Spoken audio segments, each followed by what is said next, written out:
going on, guys? Welcome back to United View. Hope everyone is doing very well, having a good Friday. It's Friday, the 29th of September. It's Friday, which means press conference day. You know what that means. Erik ten Hag has been speaking to the assembled media in Carrington ahead of Manchester United's Premier League clash against Crystal Palace tomorrow at Old Trafford. Saturday, 3 p.m. kickoff, untelevised because the watershed and all that kind of stuff. And there's plenty to get into in this press conference reaction stream. There's updates on, obviously, Antony, because, of course, a statement was released earlier today. Did a video on that, so be sure to check that out. But a bit more of an update as to when to expect Antony back in training now that Manchester United have confirmed indeed he is going to be back, returning to training at Carrington and will be available for team selection. Also, several injury updates. Didn't get one on Sergio Reguilon, which is quite interesting considering the news that came out just prior to the press conference was that Sergio Reguilon is out of action through injury now, which means, count them, three left backs all out with injury at the moment. The emergency left back that we signed is out of action through injury. What a palaver, what a nightmare that is as well. We chat about that. Also an injury update on Lisandro Martinez, as Leacher is going to be out of action possibly for up to 3 months. Yes, 3 months, count them, with a re-emergence and aggravation of his existing foot injury too.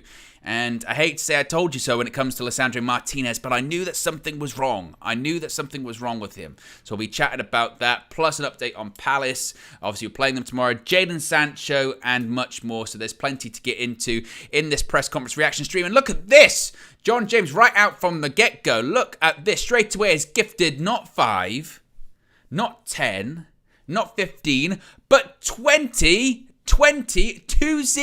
United View memberships. Oh my goodness me. John James, generosity from John on a Friday afternoon. Big up John, long-time member, moderator here on the channel as well. I can see them all that was gifted. Yamza, Manish, Simon, Ash, Anthony, Mehdi, Dwayne, Jay, Wayne, Jay, Ed, Fabian, Nesso, Georgie, Afidi, and DZ. All given the memberships by John. Look at that. I don't even know if I can follow that up when it comes to this stream. I don't even know if I've got the potential to follow that up with a quality stream. Man, John, I mean, I don't have the soundboard with me. I haven't set it up in ages. But, round of applause. Round of applause for in the chat for John. Big up John James. Gifting out 20 UV memberships. Look, Llewellyn says fire. Red Devils down under says John the Don. Yes, incredible stuff. Thank you very much, John James, as well. Let's get straight into the press conference. As I mentioned, there was plenty to get into. Lots of developing news stories today. 2 statements. 2 statements by Manchester United on a Friday.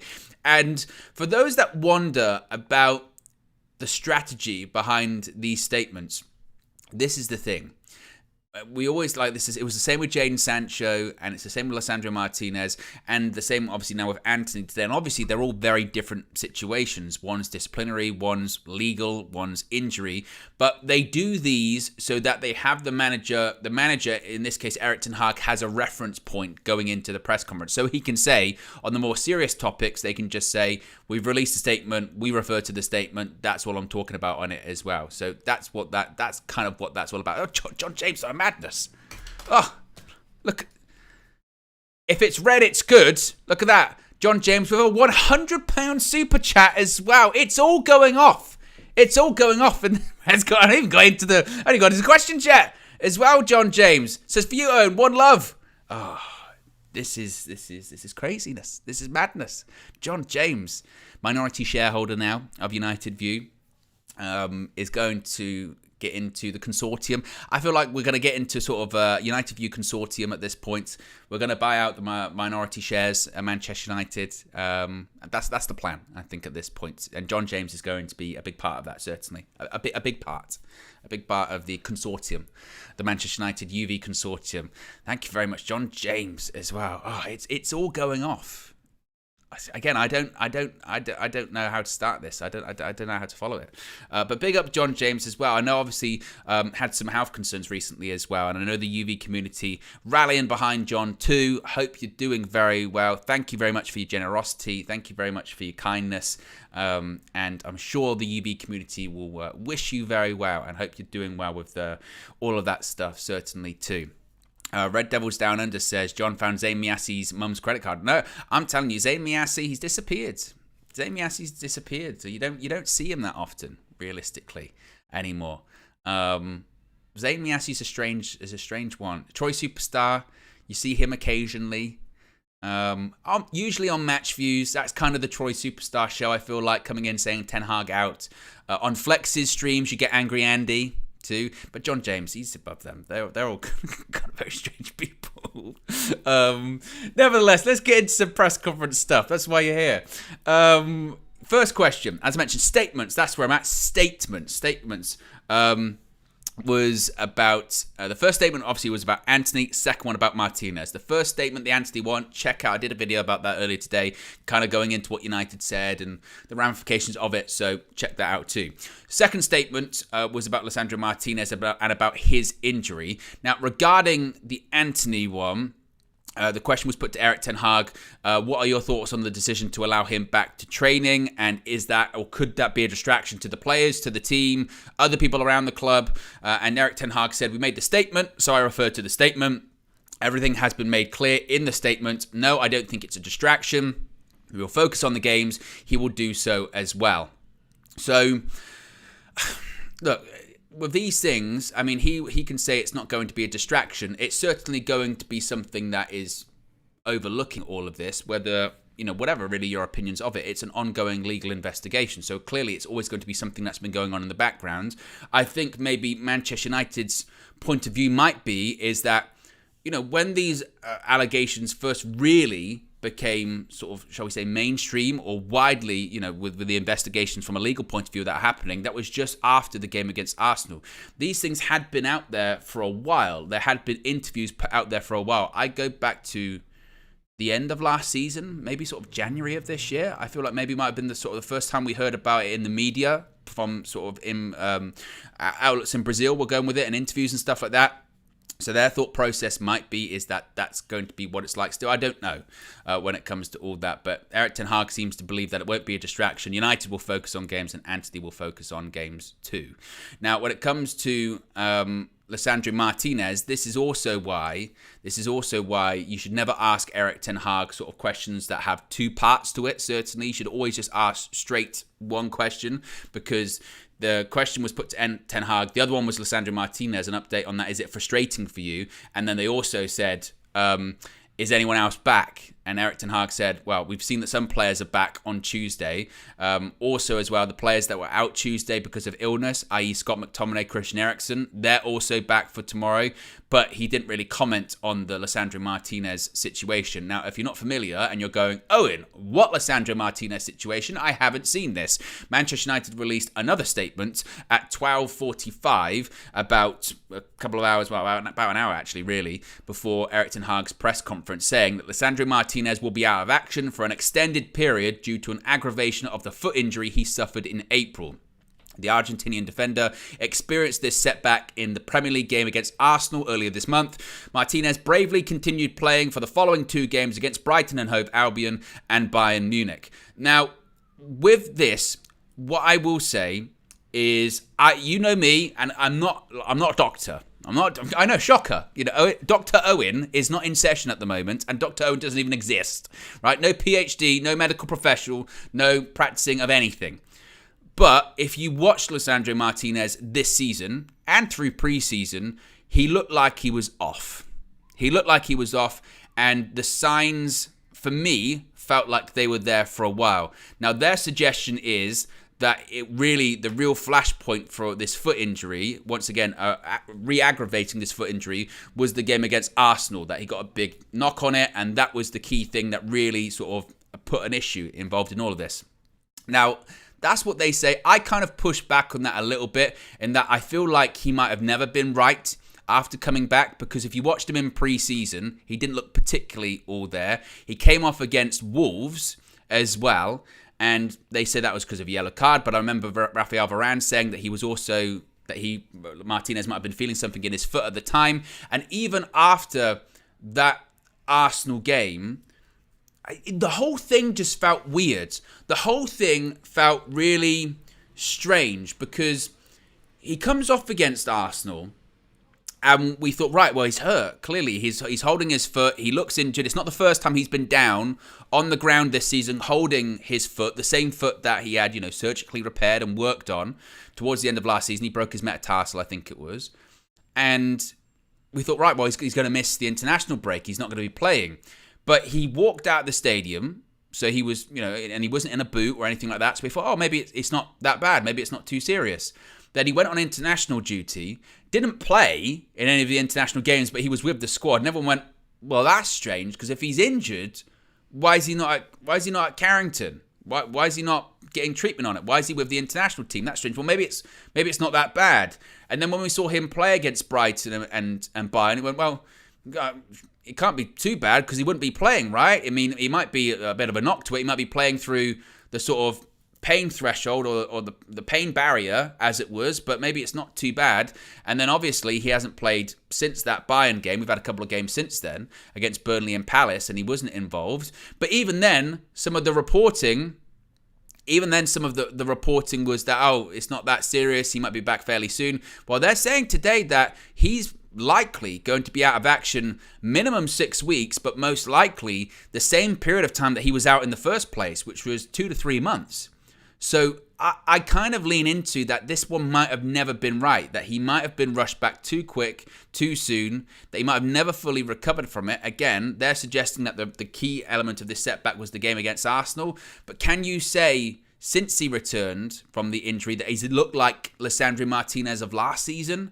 He's constantly always looked a bit off. And again, that's kind of me speculating a bit. It's a massive miss, certainly. And I think that when you have situations like this where someone has an injury and they come back and then they re-aggravate the same injury, which is what they're saying. They're saying it's the same injury that you had before. Then you go, right, this time around, no chances. We are not rushing him back. We are doing everything by the book. I know we've got an injury crisis, and I know we've got all of these injuries this season so far, and the defense has been particularly hurt, but we've seen what it's like of having a half-fit Lisandro Martinez back. It's not worth it in the long term. What we need is a fully fit Leacher back in the middle of defense. And it's a massive blow. Obviously, it sucks, but now he's got to get it fixed, and they've got to take the right and appropriate time to get it fixed too, I think. So it's really unfortunate. It feels like another blow, doesn't it? Yet another injury blow, because it is. And it's incredibly frustrating. Now, that news came out. And then, wouldn't you know it, we get even more injury news regarding Sergio Reguilon. And again, this one's a bit strange because Reguilon came off against Burnley. And by the way, no one asked Erik ten Hag about this in the press conference. So we might find out more about this later on today in the embargoed part of the press conference, because of course, sometimes the best part of the press conferences is the stuff that comes out after the fact. Now, regarding Sergio Reguilon, as I mentioned, he came off against Burnley and he was holding his hamstring. Now, after the game, Ten Hag was asked about Reguilon and about his injury, and he said, Reguilon was ill, but he wanted to play anyway, so good for him, that shows his character. And nobody was disagreeing with that at the time, but it was kind of like, well, he might have been ill, but he's definitely holding his hamstring. He was definitely holding the hamstring, so that would imply that there was something going wrong with his hamstring at the time. Now, it's been reported by The Athletic, again, just before the press conference, that Sergio Reguilon is out of the game against Crystal Palace tomorrow with a muscle injury, and there are question marks whether or not he will return for Galatasaray and Brentford, suggesting that most likely he's probably going to be back after the October international break, which would suggest that tomorrow it's going to be Amrabat again at left back. I was mentioning this morning on the Morning View, and some people were pushing back on it, going, no, Owen, Amrabat needs to be in midfield, blah, blah, blah. And I said, well, even if Reguilon's kind of 50-50, play Amrabat left back. He's shown it can work in the week, and he's not playing at left back. He's playing in midfield anyway. That's what's going to happen. That's what's going to happen. He's going to be at left back again. So I think, to be honest, it probably makes Ten Hag's decision a bit easier, team selection-wise, tomorrow. Because now he's like, well, Amrabat again will be at left back. The back four, I think, will be Varane, Lindelof. If back four would be Amrabat, Varane, Lindelof, and Dalot. Midfield most likely will be the same in terms of Casemiro and Mount. I think I still would play Hannibal again. I think Facundo might be the unfortunate one to drop out, and Bruno will come in, probably on the right. And then I think Rashford will go in instead of Garnacho on the left, and it will be Højlund through the middle. I think that's probably the most likely situation that we find ourselves in tomorrow. And it's really unfortunate for Sergio Reguilon because he's done so well. He's done fantastically well. And look at the situation for United. We got 3 senior left-backs injured. The emergency left-back we signed is injured because of the 2 left-back injuries we've had. He's injured too. And we'll get to injuries shortly, but it's wild, isn't it? It absolutely is. It's crazy, the injuries that are going on at the moment. United Man said, how does Casemiro avoid these injuries considering the way he plays and the fact he has played 55 plus games for the past 10 years? Unreal ability. Well, we're going to talk about possibly the reasons why, or certainly the reasons that Erik ten Hag feels is the reason why Erik ten Hag feels like these injuries are happening anyway. Sunil says, why are you always insisting on Rashford playing? It's because that's what I think will happen tomorrow. I think Marcus Rashford will probably start tomorrow.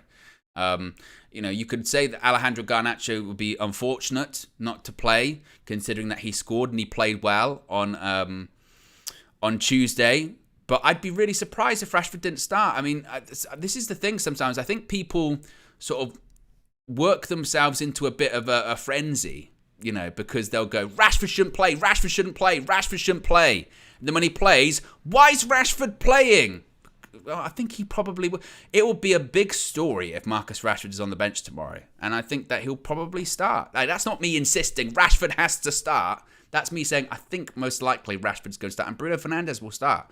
And I was saying this in the full-time view on Tuesday, that because that's what's going to happen, and then people get really angry when it happens. Like, it's just that's what's going to happen. It's not insisting that that's happening. I'm not saying if Marcus Rashford, is starting tomorrow, I'll never work on UV again this season. I'm insisting on it. I'm going on. I demand it. The ultimatum settings. It's kind of what's going to happen. So yes, where was I at when it comes to that? So we spoke about the Anthony statement, team news as well. Now, the next one was about these injuries. Yes, this was about the injuries. Now, this is quite interesting because I do agree with parts of what Erik ten Hag is saying here.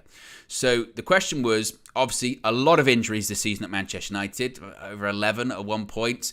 Now, we're not the only club that's dealing with this at the moment in the Premier Leagues. Now, some people's injuries list are worse than others, but we've seen quite a few teams have injury crises, whether it be Arsenal, whether it be Chelsea as well. Chelsea have had a ton of injuries too.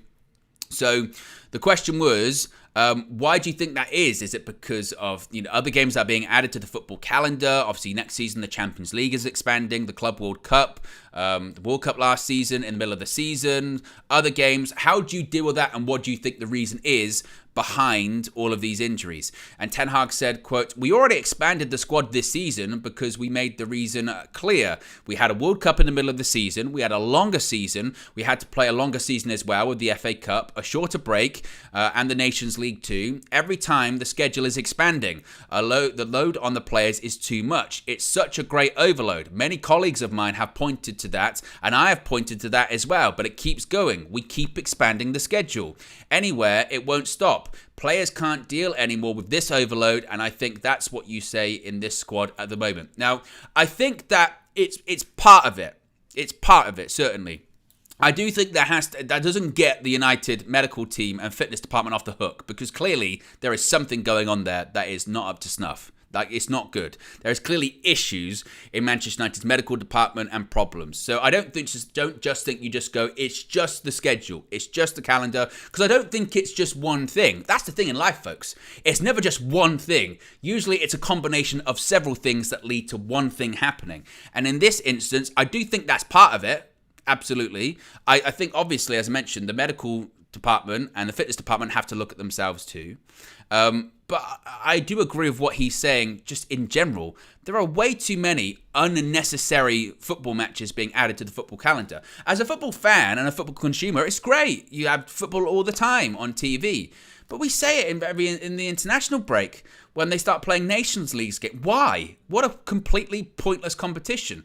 And next season as well, when you talk about the Champions League or you talk about the Club World Cup, all that is about is money. That is all about money. It's not for the benefit of the players. It's not for the benefit of the fans. They might sell it as it's the benefit of the fans. You get these amazing fixtures. You get these amazing fixtures between these two titan teams across the world, and you see these great players play against each other. But it's really nothing to do with that. All it's about is money. For instance, next season, the Champions League.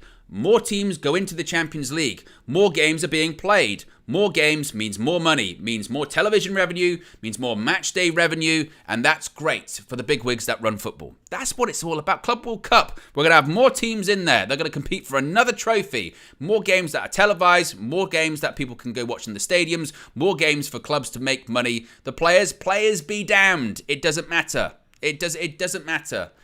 And it does matter because some of it is unnecessary. I mean, we saw people come back from pre-season. They'd had like a break of like a week or 2 weeks. And I know the response to that of the football fan is cry me a river. For 200k a week, I'd run myself into the ground. But at the same time, we then can't complain when players keep doing their ACLs, when they keep having knee injuries or snapping their hamstrings or pulling their calves or those sort of muscular injuries that come from just playing over and over and over and over and over and over and over and over and over again. Then we go, oh yeah, but it's okay because he's on 200k a week. The unnecessary amount of matches adding in is it's ridiculous. And some of them are just so pointless. I've mentioned before about the Nations League. It's ridiculous. It's pointless. I mean, even if you look at the format of the Champions League next season, of that giant league, what have they called it? The Swiss League format or something. And you play 8 teams, 4 home, 4 away. You don't play the same team twice. Why do they want you to do that? Because if you're Man United, you're more likely to play a Barcelona, or you're more likely to play a PSG, a Bayern Munich in that instance, rather than just you'll get drawn with one big club in the group stage, and that's it. This time, you never know. You could have all of these ties. You can have all of these different games, and it's just eventually it's gonna get to. This is a story you feel like is bubbling, and it's gonna get to a point whereby I don't know. The players are just going to say no more. They're just going to say I'm not. We're boycotting. I don't know where it's going to go, but it's almost like injuries and player frustrations going like this, and at the same time sort of more games are going like this because of wealth. And it's like I said, it's crazy. It's nuts. Robert Blake says he likes the WWE, and I'm sure he knows it's fake sports. I'm not really sure what that. Wait. Rob, I mean, the sirens are gonna. Do you mean to tell me? WWE isn't real?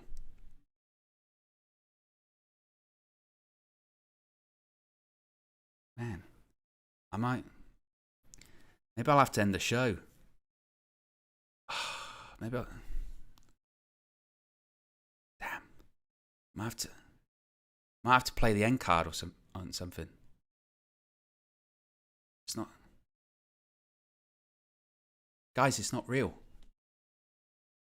You mean to tell me John Cena didn't win 16 championships? You mean to tell me The Undertaker can't shoot lightning out his hands? Maybe I'll just have to play the end card.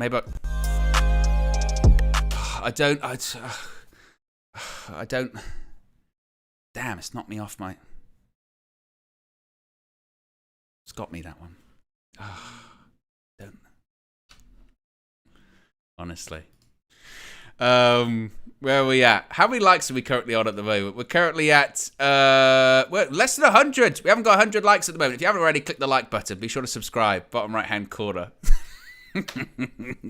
You mean every time Shawn Michaels went down and pretended he was dead and then nipped back up, or the Undertaker sat up like that? You mean the Undertaker's not dead? There's someone behind it? What? Damn. Next thing you're going to tell me that EastEnders, that's all fake as well. Oh yeah, bullshit. You can't fool me. Ugh, ridiculous. The next question was Anthony. When will Anthony resume training? So Ten Hag said, quote, on Saturday he'll be back in training, so tomorrow I have to see. I think so, yeah, in regarding to is he fit? Because the question was, when will Anthony be back? Is he fit as well? And he said he's going to be back Saturday. Is he going to be fit?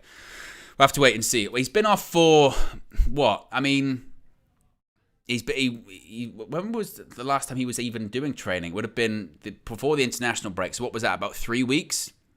So I guess he wouldn't have been in any sort of first team or any kind of proper elite football training in about 3 weeks. So I would think that, as I mentioned, obviously he's definitely not available tomorrow. Even midweek, no chance. Maybe next weekend, maybe the week after that or something like that. But again, as he said, we'll have to wait and see. The next question was about Jadon Sancho. It wouldn't be a press conference without a question on Jadon Sancho. I remember before I said that when Paul Pogba was at United, you had one. At least every press conference, you had a Paul Pogba question, even if it had nothing to do with anything, but it was ask Paul Pogba. When Ronaldo was here, it was the same. Ask a Ronaldo question, even though it's got nothing to do with it, or anything like that. So, Ronaldo. Now, it's the Jadon Sancho one. We've got our Jadon Sancho question. I need to get some graphics or noises going. The Jadon Sancho question. So the question was put to Ten Hag. Fans now have clarity on one player. What about another, Jadon Sancho? Is there any update on that? Aren't you tempted to seek any clarity? And Ten Hag said, many of you have asked me this question several times. I have said everything. And the follow-up to that was, how long can this go on for? And he said, I have said everything. And realistically, he has. He has said everything about it. What more is there to say on Jadon Sancho? There's not that much. There's not that much to really say about Jadon Sancho. The situation is the same, clearly, which is if he's. I don't even think it's beyond the thing of if he says he's like sorry anymore. I think if he went, oh, I'm sorry, would he be back? I don't know. It's done. It's done at United. Most likely he is leading into leaving in January. Both sides are clearly very firm on their point of view on this one.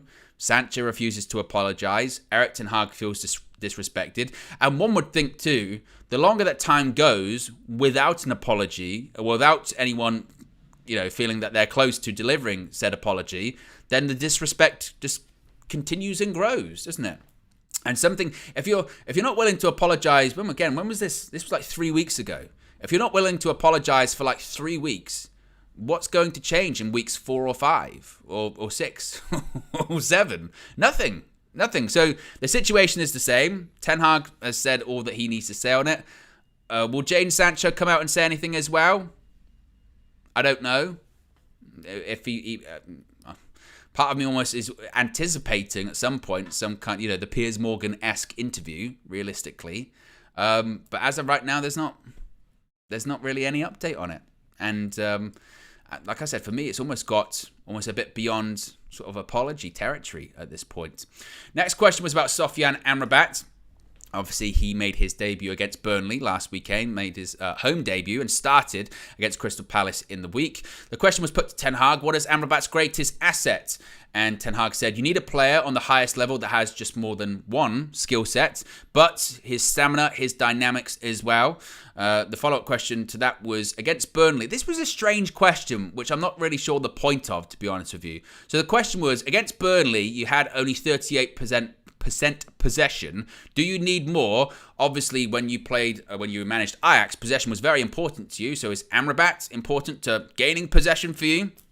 And Ten Hag said, well, you don't always need to have so much possession to have control of the game. We had control of the game against Burnley. I do prefer to have more possession, as we did against Crystal Palace, which to me is, again, it was a really strange question because, yes, Burnley had more possession against us at Turf Moor, but then in the week against Palace, we had nearly 70% of the ball.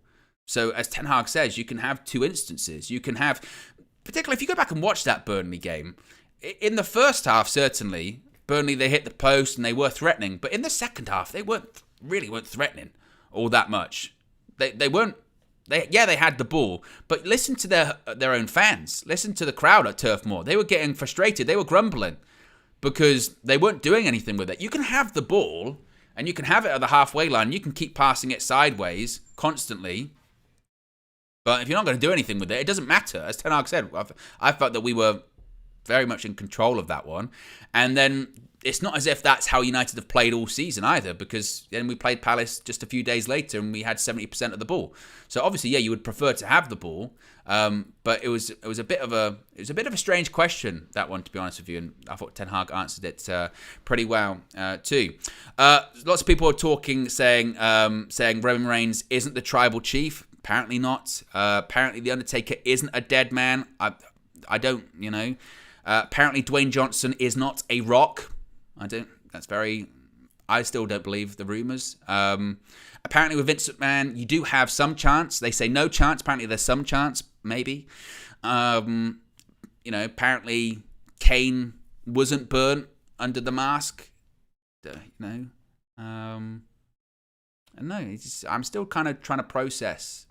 I'm trying to process that information that was given out by Robert earlier on.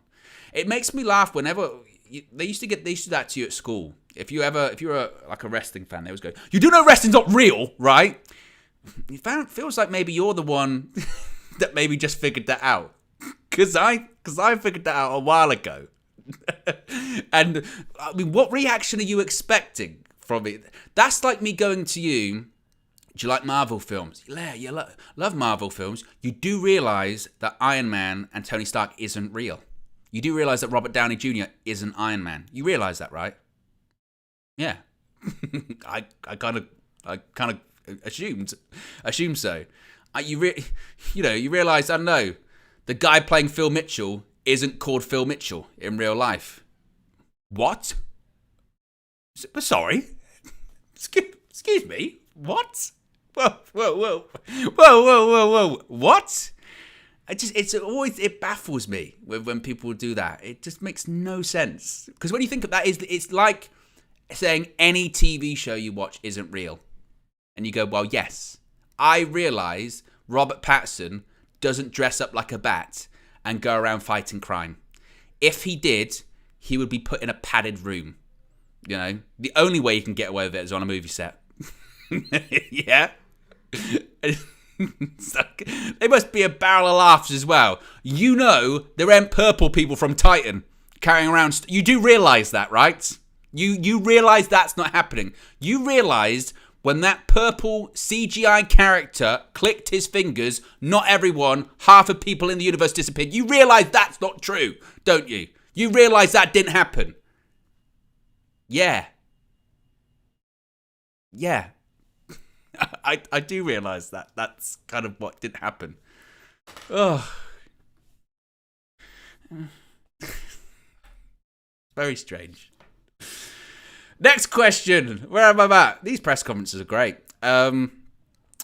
Injuries. Now, because of the injuries, obviously, in the last couple of games, there's been some opportunities given to young players. The question was put to Ten Hag, in the future, with more of these fixtures, will these younger players have more playing time? And Ten Hag said, it depends on their performances, on their levels. If they can show they can contribute to a winning team based on the opportunity and you win games. Basically a repeat of what he said on Tuesday after the game, where, if I don't just give out opportunities, you have to deserve them.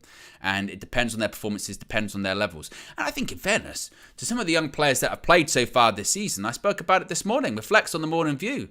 If Hannibal Mejbri doesn't start tomorrow against Palace, I think he'd be like, I'm not sure what else I have to do. I've played 2 really good games. I know Rashford will most likely come in, so I'm insisting on him starting. Rashford most likely will come in. I think even Alejandro Garnacho will say, hey, I thought I played pretty well. I thought I played all right on Tuesday. I got a goal.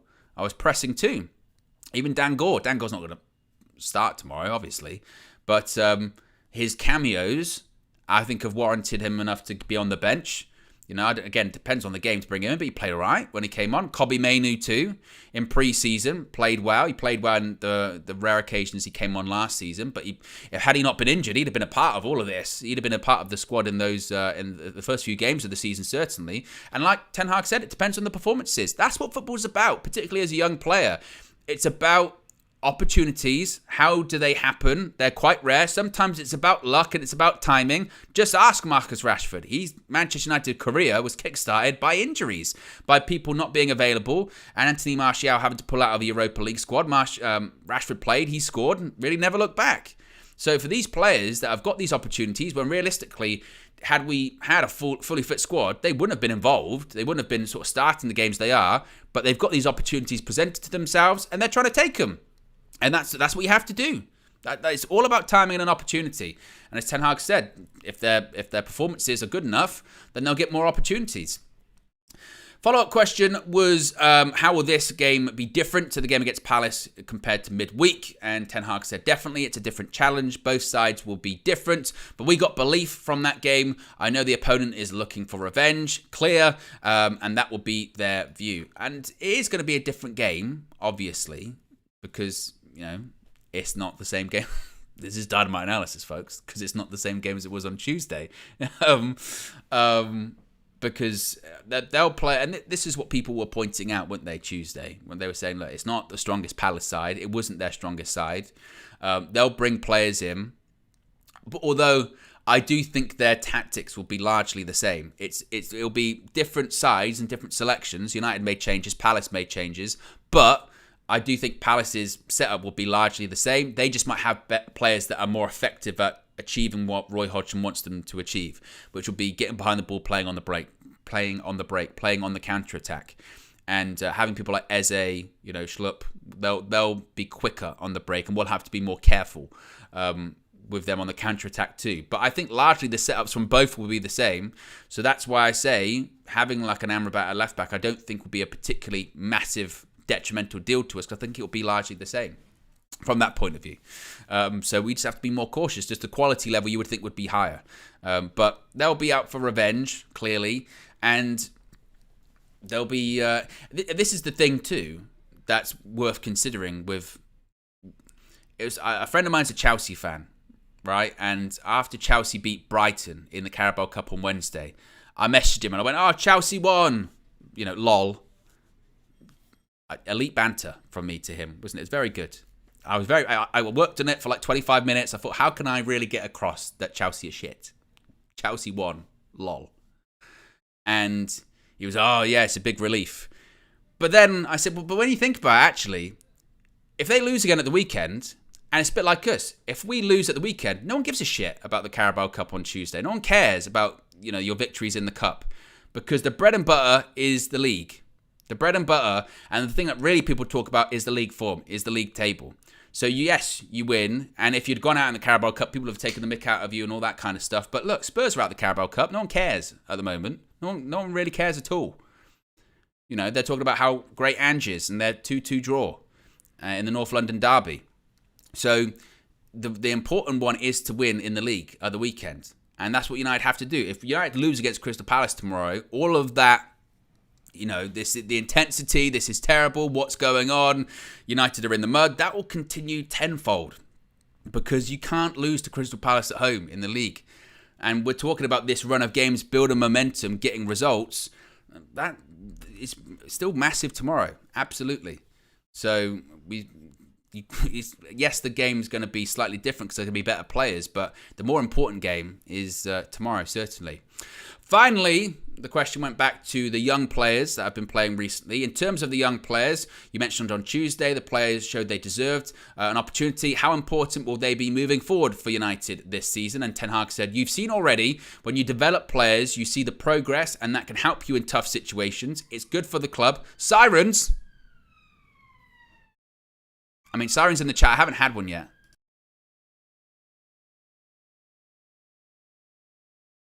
I haven't had one for a while, actually. I've been pretty good on my sirens recently. Sirens in the chat. Yeah. Someone asked me about it the other day. They said, where's the sirens? I went, sometimes you get lucky. Sometimes, you never know. Sometimes you get very fortunate when it comes to the sirens in the chat.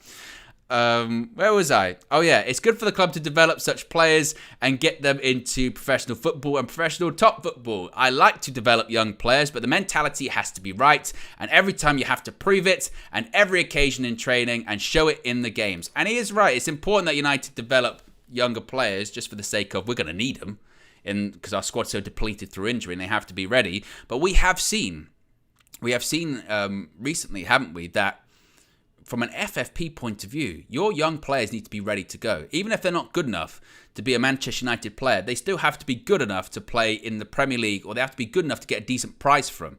We've seen how well Chelsea have navigated that, even though, again, on the pitch they're in the mud, but they've sold players, homegrown players. City are the same. They got players that have never even played a minute of Premier League football. They're selling them for 20 plus million. So even if it's obviously immediately, it's about actually can they help the first team squad. But moving forward, it's, well, if they're not good enough, can we still sell them for a good amount of money and it counts as pure profit from an FFP point of view?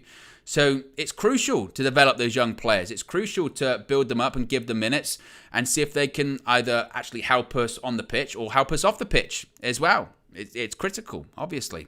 So that was the press conference. Some noteworthy things regarding injuries, updates, etc. Of course, tomorrow, it's game day. It's match day. Old Trafford, Manchester United versus Crystal Palace. 3 p.m. kickoff, not televised. Disgrace cheat. But we will have the match for you live from UVHQ. So be sure to join everyone that's there on the panel. In addition to that, we'll have the full-time view. I'll be live after the game. And all of the members can call in, all of those new 20 members that John James gifted the memberships to today. You can call in, you can have your say with me after the game, in addition to the regular callers and regular members that have been calling in recently. Lots of people really enjoying the full-time view at the moment, so I appreciate everyone that has tuned in. Of course, there'll be fan views, reactions, and all that fun stuff. There'll be a road trip too on the way to Old Trafford, so there's plenty of content on the horizon here at United View. Have a great Friday. I'm going to go and, I guess, drown my sorrows that pro wrestling isn't real. If you want to watch me talk about the fake pro wrestling, you can do so on my channel, OWEN Wrestle News 365, road to 15k. I might close the channel now. It's not real. I'm out of here. Peace.